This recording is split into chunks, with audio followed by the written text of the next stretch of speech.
কিশোরগঞ্জের অষ্টগ্রামে কালনী নদীতে প্রকাশ্যে অবৈধভাবে চলছে বালু উত্তোলন। এতে ভাঙন দেখা দেয়, বিলীন হচ্ছে ফসলি জমি ও বসতবাড়ি। ঘরবাড়ি হারানোর শঙ্কায় ৪৩টি পরিবার। স্থানীয়দের অভিযোগ, রাজনৈতিক নেতাদের পরিচয়ে এই বালু ব্যবসা চলছে। এটি বন্ধে প্রশাসনের কঠোর নজরদারির দাবি এলাকাবাসীর। কিশোরগঞ্জ সংবাদদাতার তথ্যচিত্রে জানাচ্ছেন নাদিরা সুলতানা।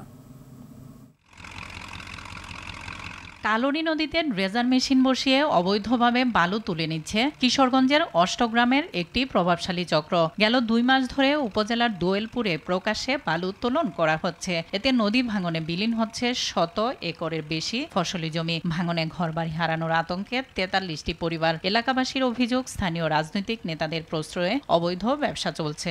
ইউএনওর কাছে লিখিত অভিযোগ দিয়েও কাজ হয়নি। আমরা জমিন বাড়িঘর সম্পূর্ণ ভেঙে যেতেছে, তারা না করলে আর আমরা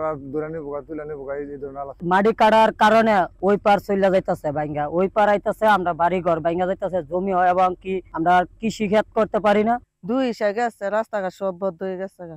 ওখানে যে বদ্ধ আমরা এই চুল মুখেমবে ডেজার মারি কাটার কারণে আমরা বাড়ি ঘর ভাঙ্গা লাইতেছে। আমরা এই ডেজার বন্ধ করার লাগিয়া আমরা সরকারের কাছে আবেদন করতেছি। আমরা চাই আমরা বাড়ি টিকে থাকতো, আমরা গাঙ্গর মাটি না কাটতো।